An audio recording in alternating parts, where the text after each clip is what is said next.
es entonces tratar la osteomielitis crónica en la población pediátrica. En las conferencias anteriores, en la conferencia anterior habíamos tratado la osteomielitis hematógena aguda principalmente. En esta oportunidad vamos a tratar la parte crónica. Como objetivos, primero explicar el significado de la osteomielitis subaguda y crónica, describir la fisiopatología de la enfermedad, realizar un enfoque diagnóstico y de tratamiento y evaluar la evidencia de las diferentes recomendaciones actuales. ¿Qué es la osteomielitis crónica? Primero tenemos que definirlo y es una inflamación del tejido óseo que se puede perpetuar en el tiempo, que esto va a producir unos cambios morfológicos en el hueso y esto va a generar un impacto en la calidad ósea del paciente, lo que va a impactar dramáticamente en la morbilidad del mismo. Esta osteomielitis puede ser infecciosa y no infecciosa. Vamos a ver más adelante la importancia de la osteomielitis no infecciosa en este contexto pediátrico. Como factores predisponentes, se ha relacionado la osteomielitis crónica con pobre higiene, inmunodeficiencias, bacteriemias frecuentes y mal soporte social y sanitario, lo cual se ha traducido generalmente en pobreza en el mundo. Y se habla de que más de 1.500 millones de personas en el mundo están bajo el yugo de la pobreza, donde se define pobreza por el Banco Mundial de Desarrollo con ingresos inferiores a los $3.1 diarios. Y es pues una población considerable y que cada vez está aumentando más. Como generalidades, sigue siendo una de las principales causas de morbilidad esquelética. Poca investigación y publicaciones en la literatura médica, por poco interés en la industria. Se estima que la incidencia de osteomielitis es la mitad de la artritis en menores de 2 años y te representa un gasto importante en la salud pública, con un impacto en la vida de estos pacientes. Ese impacto generalmente no solamente va a ser físico, sino que también va a ser un impacto psicológico y un impacto socioeconómico en la región donde se padezcan altas tasas de esta enfermedad. Siempre va a ser un reto diagnóstico y tratamiento para el ortopedista porque pueden presentar síntomas muy leves, inespecíficos, a síntomas muy floridos y graves, y va a ser siempre un diagnóstico pues retador. El diagnóstico sí es fundamental para un adecuado tratamiento médico y como recordábamos y lo expliqué de una manera más detallada en la conferencia anterior, esta fisiopatología de la osteomielitis hematógena también puede ser una fisiopatología compartida de la osteomielitis hematógena crónica, donde ese flujo lento hacia los vasos tortuosos que se representan en esta gráfica donde estoy señalando, presentan un pH bajo y una baja tensión de oxígeno, lo que va a generar posteriormente un acúmulo bacteriano, luego una diseminación a través de los canales haversianos y de Boltzmann, generando una trombosis de los vasos sanguíneos, una necrosis con una activación de osteoclastos, una liberación de mediadores de inflamación, lo que va a perpetuar la infección y va a facilitar en estas zonas el proceso infeccioso. Recordar que la osteomielitis también tiene otras vías diferentes y en este momento estamos hablando pues de la hematógena. En niños menores de 18 meses, la fisis no genera una barrera, lo que puede generar un paso a la articulación, y es muy importante tener presente algunas articulaciones que representan mucho más riesgo de generar artritis séptica posterior a una infección metafisiaria. Estas van a ser la articulación del codo en el radio proximal, donde por contigüidad y por relación con la cápsula articular va a tener una facilidad importante de pasar una infección metafisiaria a una artritis séptica, lo mismo en el húmero proximal, en el tobillo y en la cadera. Son 4 articulaciones importantes para recordar en cuanto a este paso metafisiario a la articulación. En esa evolución hacia la cronicidad, teníamos presente también que la formación de hueso necrótico va a configurar lo que se llama un secuestro. Ese secuestro, como ustedes bien saben, se va a formar por hueso necrótico, que va a ser hueso muerto, y posteriormente ese involucro que va a ser esa formación ósea alrededor de ese secuestro va a generar un hueso nuevo alrededor pues, de este hueso muerto. Normalmente tardan al menos 3 semanas en aparecer estos cambios y ser visibles pues, en la radiografía posterior de 2 semanas. En cuanto a la localización, teníamos presente que la localización de la osteomielitis hematógena aguda iba a ser principalmente en miembros inferiores. En la crónica también comparten esta localización en miembros inferiores y principalmente con una predilección por los huesos tubulares de brazos y piernas, con miembros inferiores que representa hasta el 70%.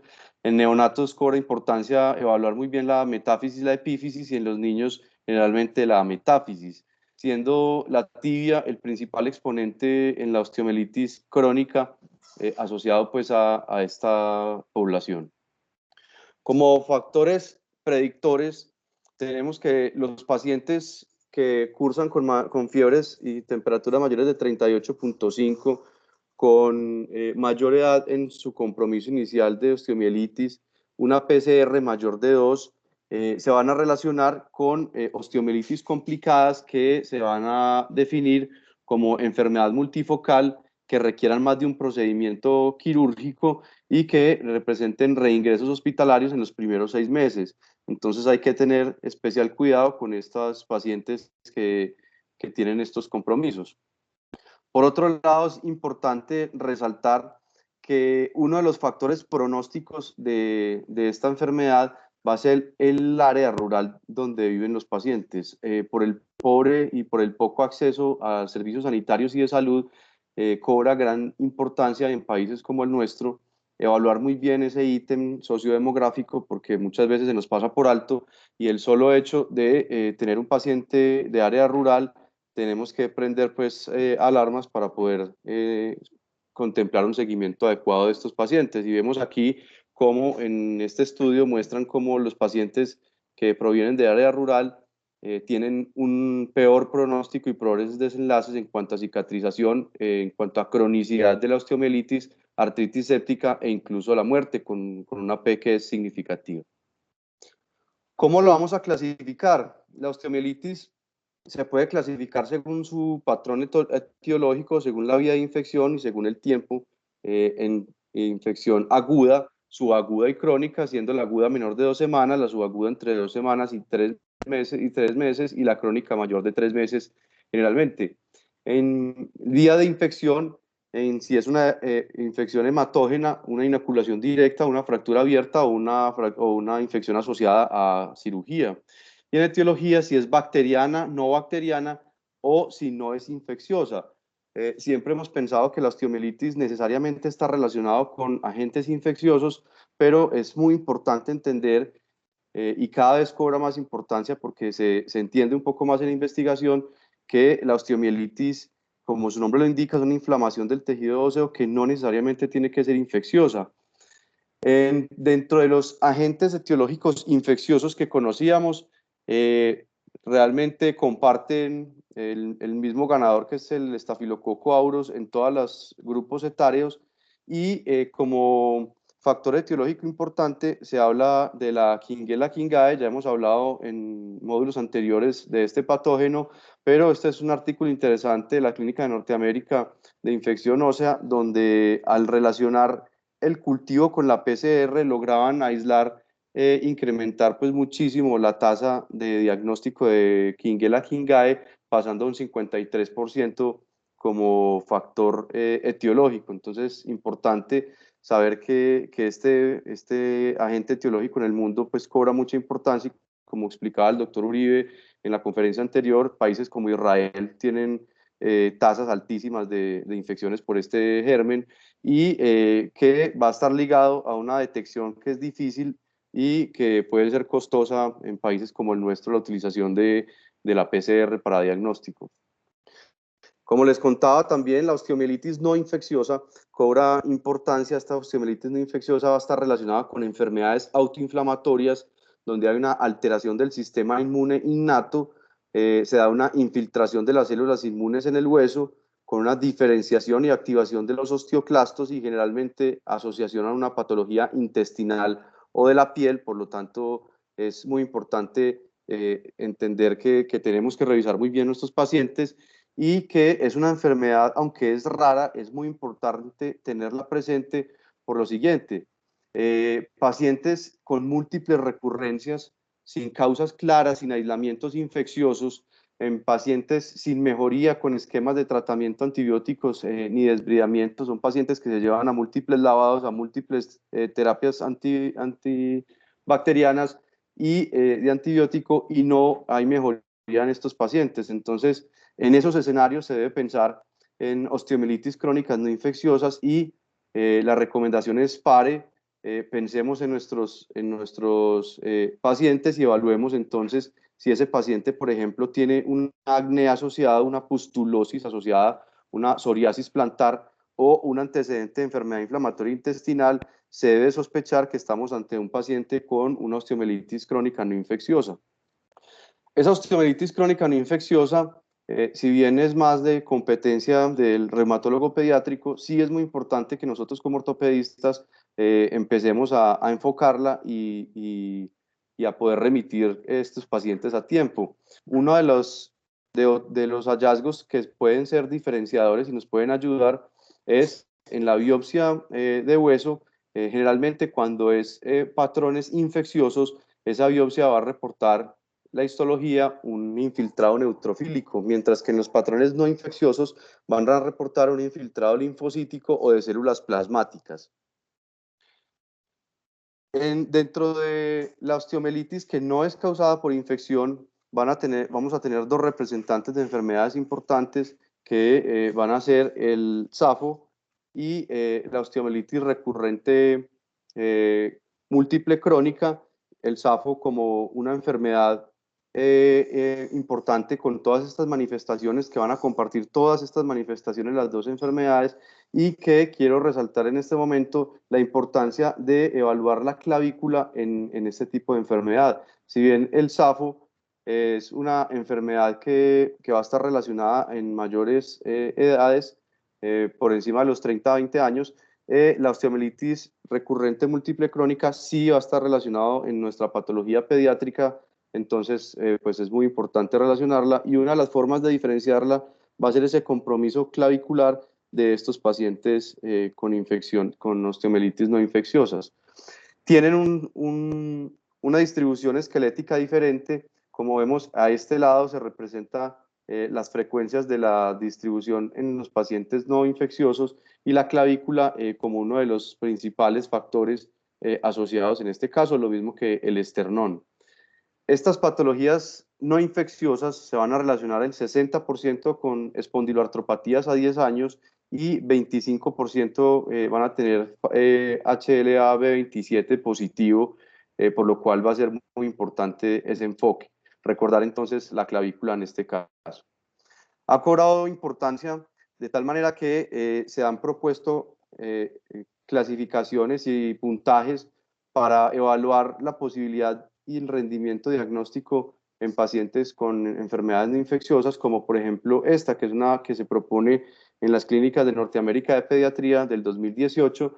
Es un score que suma 68 puntos en total, y lo que evalúa es el conteo de células en la sangre, las lesiones si son simétricas o no, las lesiones marginales escleróticas, la temperatura corporal, la ubicación de la lesión, la cantidad de lesiones y la proteína C, siendo así que puntajes por encima de 39 puntos van a tener unos valores predictivos positivos de 97% para diagnóstico de osteomielitis no infecciosa, factores, puntajes menores de 28 puntos, un valor predictivo negativo de 97%, con una precisión pues adecuada para descartarlo o para diagnosticarlo según estos puntajes.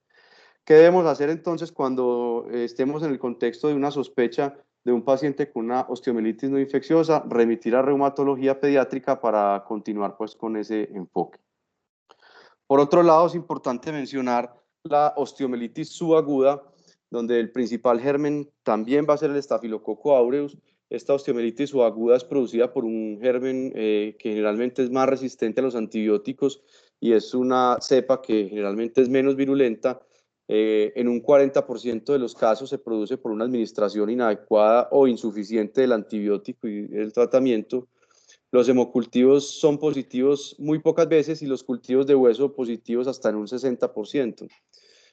Presentan síntomas leves que se pueden presentar luego de 2 semanas, y los laboratorios pueden estar normales inicialmente, y el promedio de edad en esta población va a ser de 7.5 años. Por lo que acabo de mencionar, como ustedes pueden darse cuenta, es un diagnóstico que a veces no es fácil de hacer por los síntomas poco floridos que van a tener estos pacientes. Estos pacientes con osteomielitis subaguda van a tener también otra localización donde generalmente el primer lugar se lo va a llevar la columna, seguido por el fémur, y esta osteomielitis subaguda va a tener una controversia en la literatura donde se habla de tratamientos solo con antibióticos, si tiene un absceso de Brody pequeño, o tratamientos quirúrgicos más antibiótico, generalmente relacionados con lesiones agresivas y los pacientes que no tienen respuesta a los antibióticos como tal. Dentro de la clasificación de las lesiones subagudas, de la infección subaguda, tenemos, ustedes me están viendo ahí, perdón. Sí, Marulencho. Sí, Sí, ahora. te estamos Sí, viendo Juan. Ok, bien. perdón, es que se me fue como la señal. Dentro de esta clasificación subaguda, vamos a tener una clasificación de hasta tipo 6, donde vamos a tener una una radiolucidez en la tipo 1 y tipo 2, con una afectación del borde esclerótico en la tipo 2, en metáfisis, en la tipo 3 con una afectación en diáfisis, tipo 4 con un compromiso como en piel de cebolla, la tipo 5 en la epífisis y la tipo 6 en la columna como tal. Espérenme, que es que no me está como pasando la...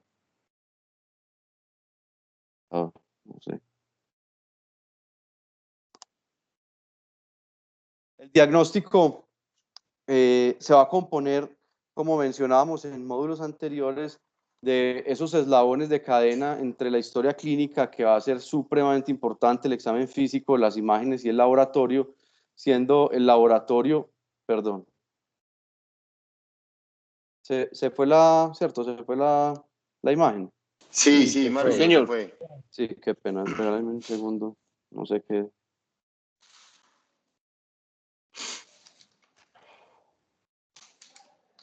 Espérame un segundo. Ay.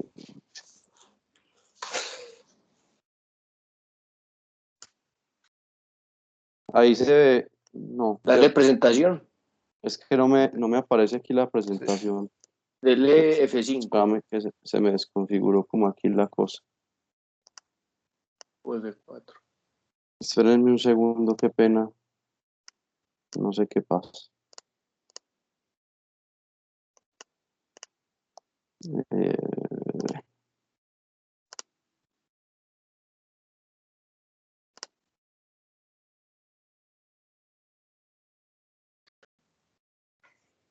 ¿Cómo pasa el tiempo? Hijo de puta? Marulo, Antes que era, antes que era un carrusel y con dale diapositivas el clic que se derecho en la atascaba. presentación y de ahí le das iniciar presentación, si no te sale el cosito. Mauro, se está grabando, Mauro.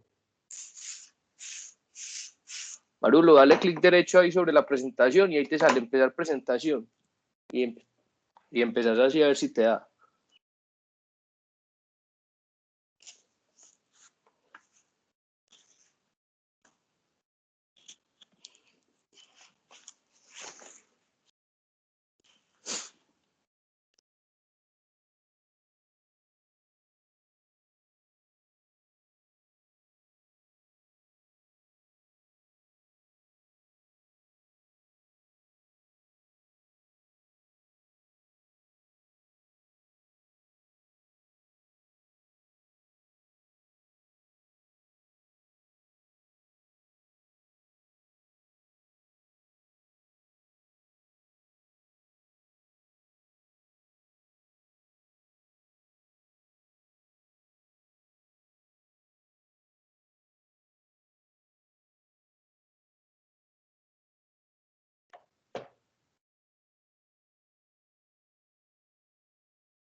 Yo ya no tenemos ni imagen ni sonido, ¿o qué? Ahí, profe, ahí estoy, profe, escribiendo que la Marulo, a ver si le ayudamos en algo, pero Perfecto.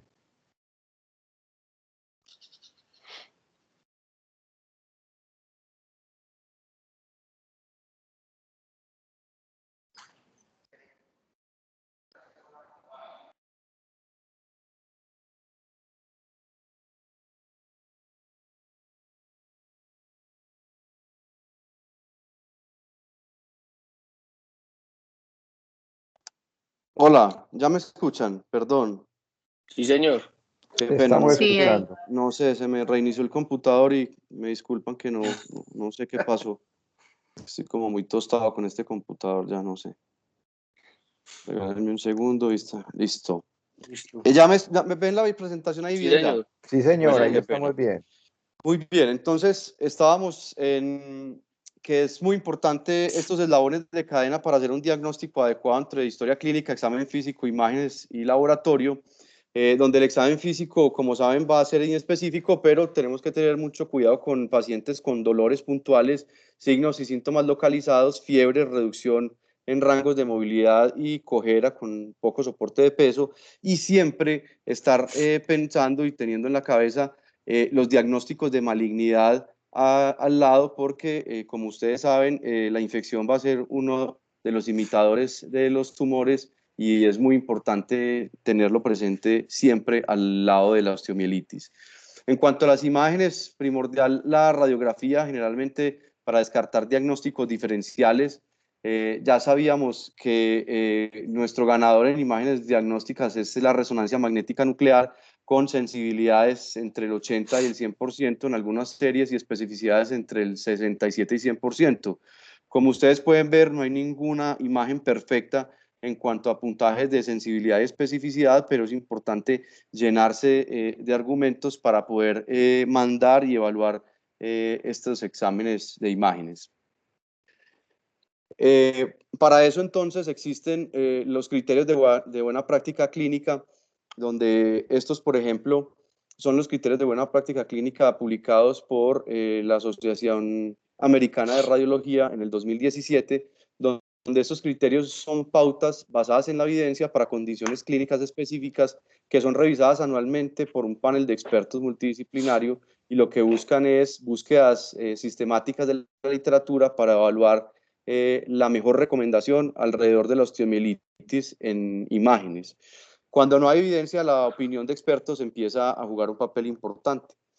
Ellos clasifican el grado de recomendación que les voy a mostrar a continuación en 1, 2 y 3 como un uso inapropiado, 4, 5 y 6 donde pudiera ser apropiado, 7, 8 y 9 un uso apropiado del examen que vamos a evaluar. Entonces, como primera línea, y ya también lo habíamos mencionado anteriormente, la radiografía es la imagen diagnóstica, según la recomendación basada en la evidencia, más importante y más recomendada como primera línea y primer estudio a analizar.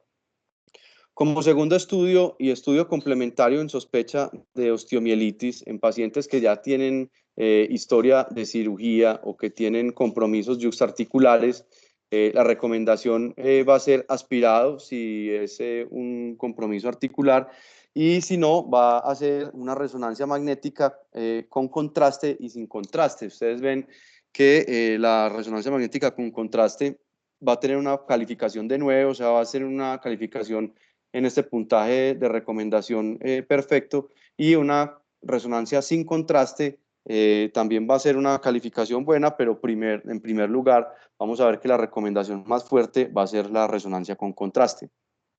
Cuando vemos y sospechamos una osteomielitis crónica, en el segundo examen, luego pues de la radiografía, en pacientes que no tengan antecedentes quirúrgicos o que tengan también lesiones en piel, celulitis, úlceras y heridas, también va a ser la resonancia magnética con contraste como primera línea de recomendación, luego la resonancia sin contraste y por último la tomografía en este aspecto, debido a que pues, la resonancia magnética nos va a aclarar y a detallar muchísimo más en ámbitos de infección, como lo vamos a ver más adelante.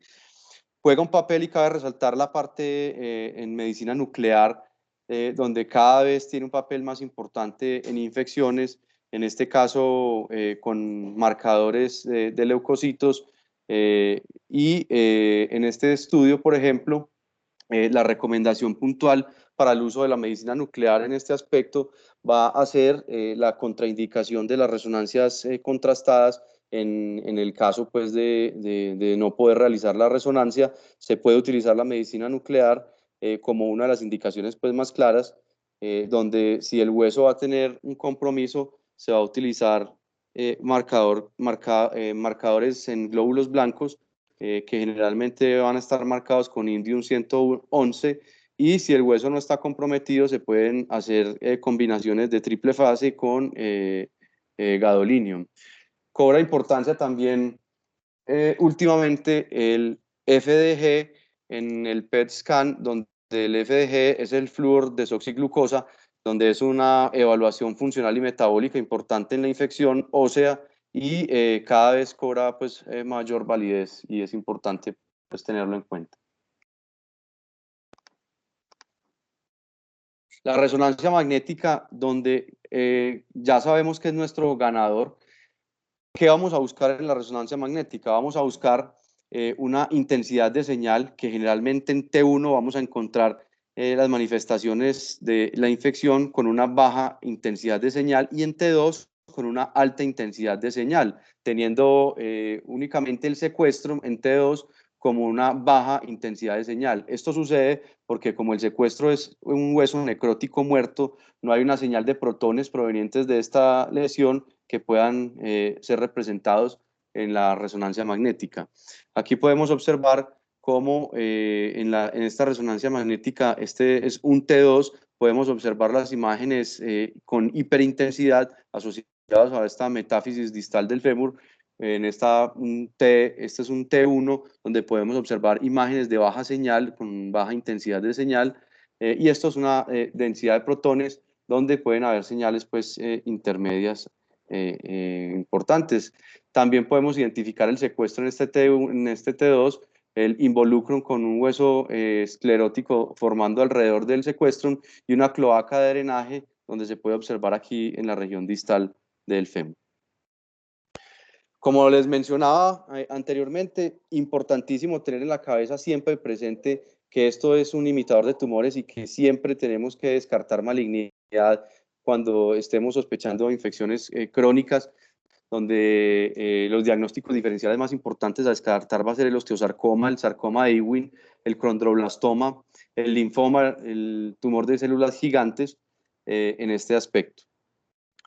En cuanto a esa sensibilidad de pruebas de laboratorio, teníamos presente que la gran ganadora era la PCR, con una sensibilidad del 81 al 98%, y que no podemos dejarnos engañar de algunos laboratorios que pueden ser muy pobres en sensibilidad, como es el hemocultivo, como es el hemoleucograma, y por ejemplo en cultivos de hueso, que no va a ser perfecto tampoco esa sensibilidad y esa especificidad. La clasificación de la osteomielitis crónica va a tener varios problemas a la hora de evaluarla en la población pediátrica. Primero, hay múltiples clasificaciones, no hay una clasificación única validada.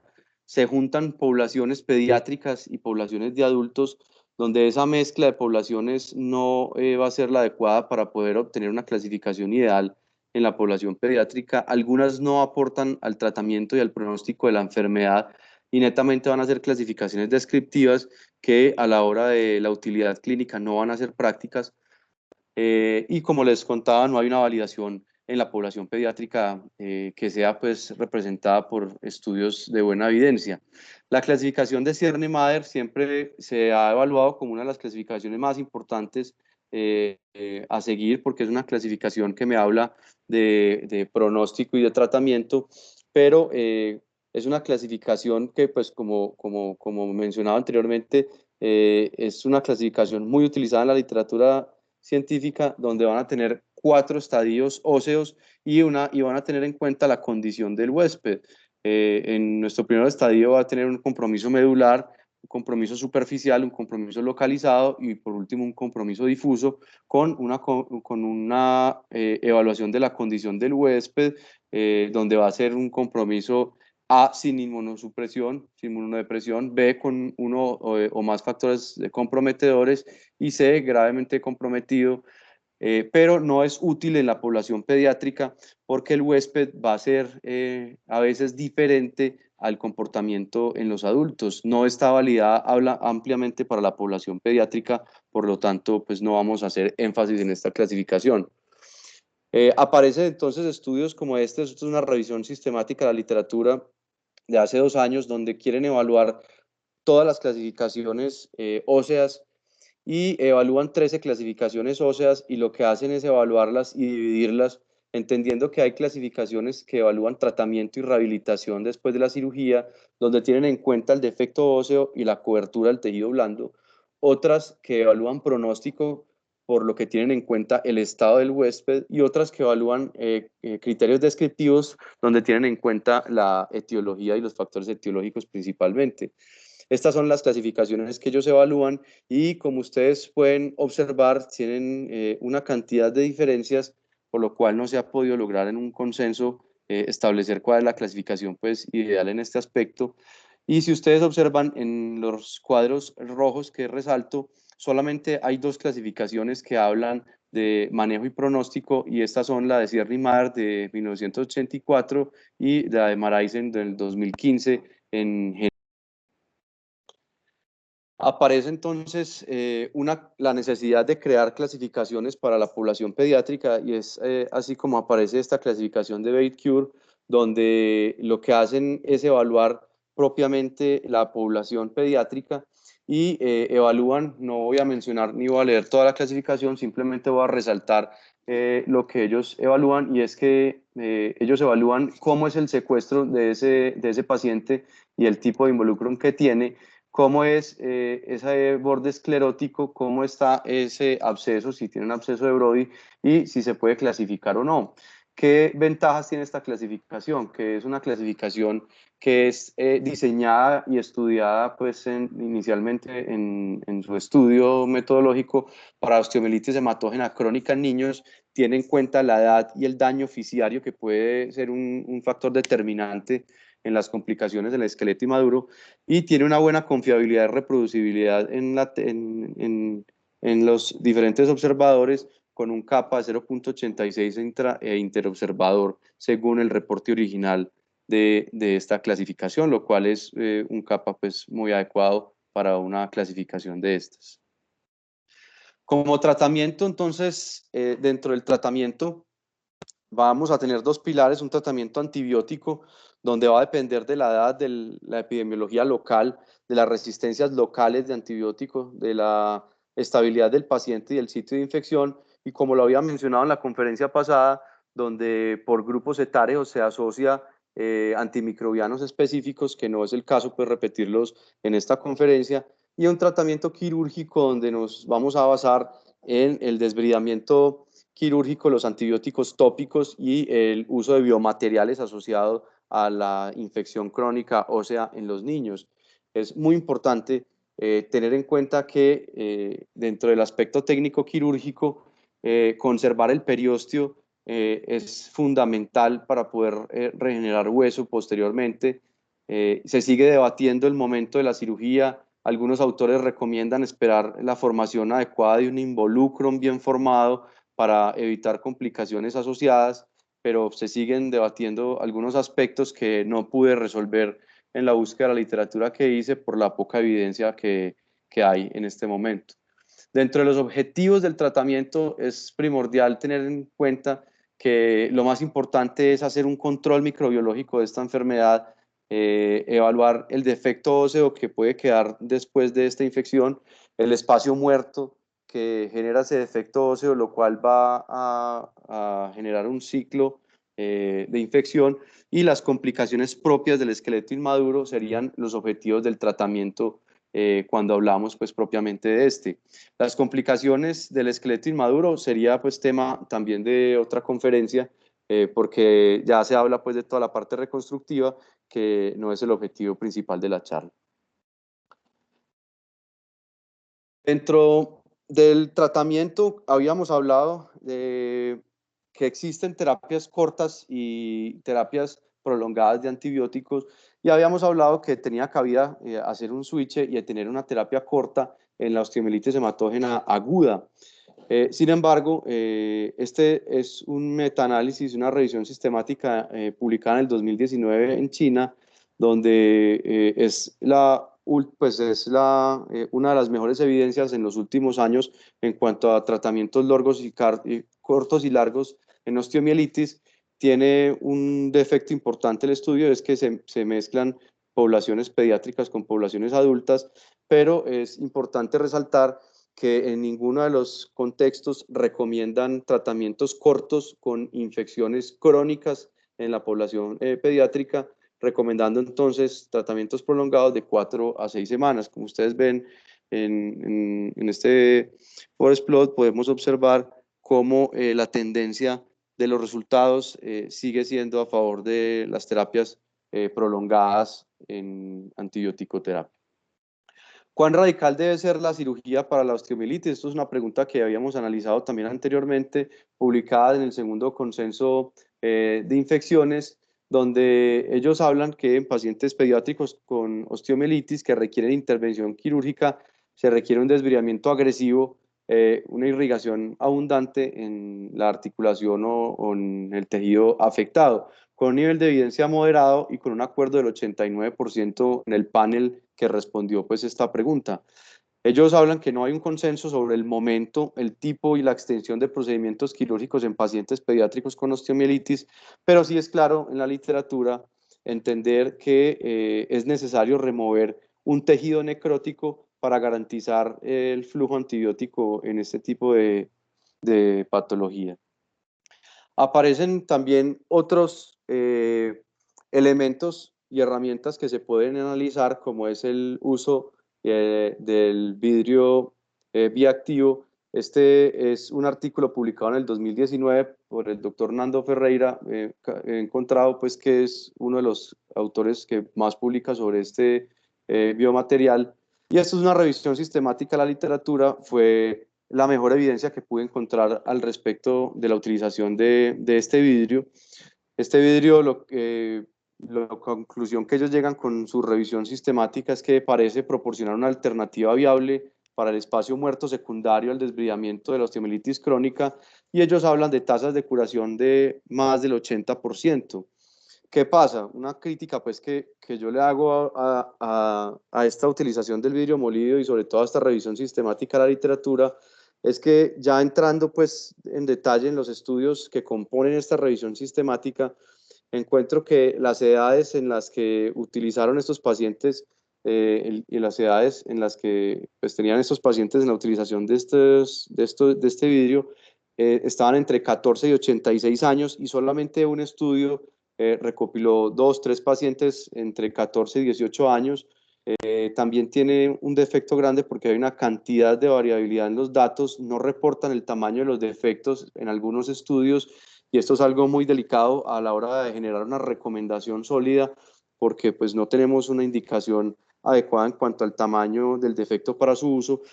Los sitios en las diferentes aplicaciones también son muy variables, y aquí también hay un aspecto importante, y es que los rangos de aplicación del vidrio, es decir, la cantidad de material que utilizaron, podía ir en los diferentes estudios que recopilaron esta revisión sistemática entre 2 centímetros cúbicos y 100 centímetros cúbicos de vidrio, lo cual pues es difícil generar y establecer recomendaciones al respecto con datos pues como tan diferentes y tan poco concluyentes.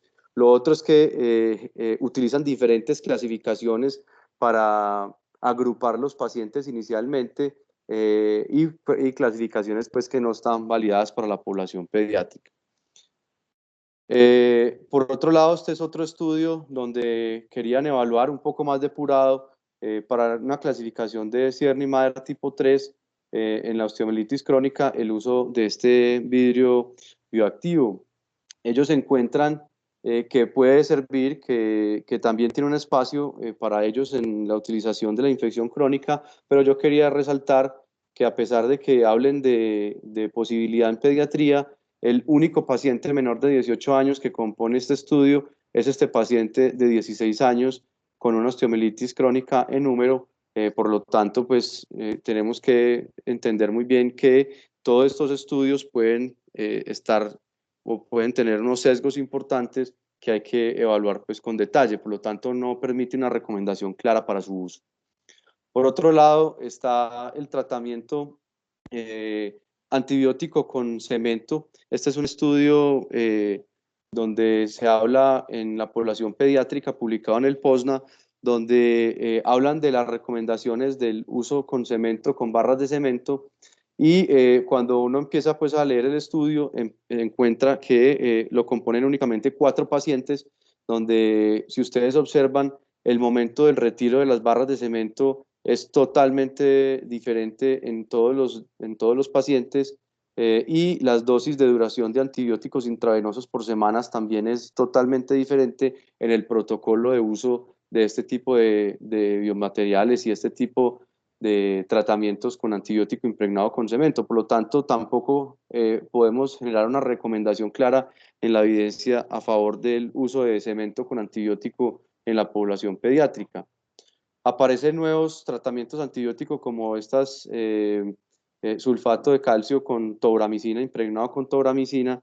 Este es un artículo que se publica en el 2019, inmediatamente se le hace una carta al editor en el Journal of Pediatric Orthopedics, y el editor, la carta es una crítica al artículo donde hablan de unas inconsistencias que el editor encuentra, donde, por ejemplo, el uso de tobramicina en estas perlas que utilizan ellos, encuentran que el antibiótico intravenoso en el protocolo adicional a estos tratamientos para tratar el espacio muerto, encuentran protocolos tan variables como entre tratamientos antibióticos intravenosos entre 21 días y 90 días, tratamientos orales entre 14 días y 60 días, donde el autor hace una pregunta y es importante, donde él no encuentra un soporte en la literatura para este tipo de tratamientos, y otra crítica que se le hace es que no se tiene en cuenta el riesgo de ototoxicidad que la tobramicina tiene intrínsecamente, y por lo tanto no se recomienda tampoco su uso. En esta última revisión de un análisis crítico de la literatura publicado en el 2020, donde hablan del diagnóstico del manejo de la osteomielitis en niños, ellos encuentran que el lavado intramedular sí puede reducir el número de intervenciones posteriores. No hay una evidencia para recomendar el cemento con antibiótico en niños, ni extrapolar técnicas de adultos, y las complicaciones pueden ser graves, pero es ahí pues el trabajo de nosotros y la recomendación de este artículo puntual, por lo que se recomienda un seguimiento estrecho del paciente. Ya terminando, entonces teníamos claro también que la osteomielitis nos va a alterar la dinámica de la señalización que regula el comportamiento de los osteoblastos y los osteoclastos en la remodelación ósea, donde va a afectar directamente esa densidad ósea, y van a activar osteoclastos y se va a inhibir los osteoblastos, lo cual va a generar una pérdida de masa ósea. Como ustedes pueden observar aquí con la línea puntuada, esa masa ósea va a empezar a caer comparada con el grupo control. En este va a generar un riesgo de fractura, y es importante analizarlo en el contexto de los pacientes con cronicidad en la infección. Este es un artículo también publicado en el 2015, donde la pregunta que uno se haría es, bueno, ¿y qué pacientes tienen más riesgo de fracturarse, o a qué pacientes debo estar más pendientes en el seguimiento de esta entidad?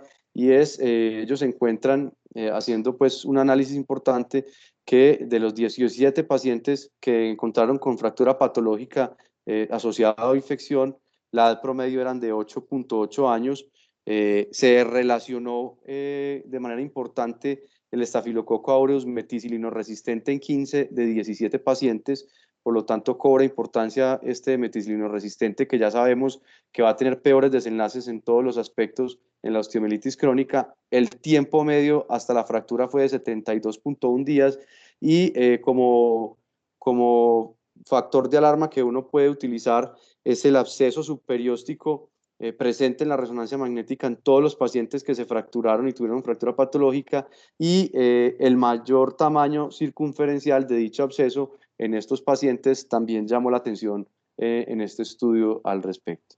Como complicaciones, tenemos la condrolisis, la osteonecrosis, el tromboembolismo pulmonar, la TBP, abscesos, deformidades angulares y anormalidades del crecimiento que pueden generar una morbilidad importante en este aspecto, y lo habíamos evaluado también en la conferencia anterior.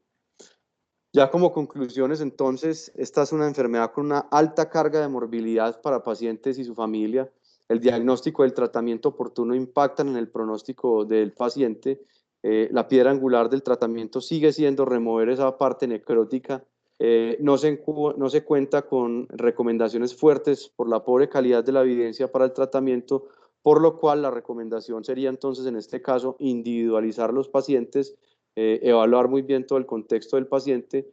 Y otra cosa importante a resaltar es que el trabajo en grupo multidisciplinario mejora los resultados globales a la hora de evaluar la osteomielitis crónica en pediatría.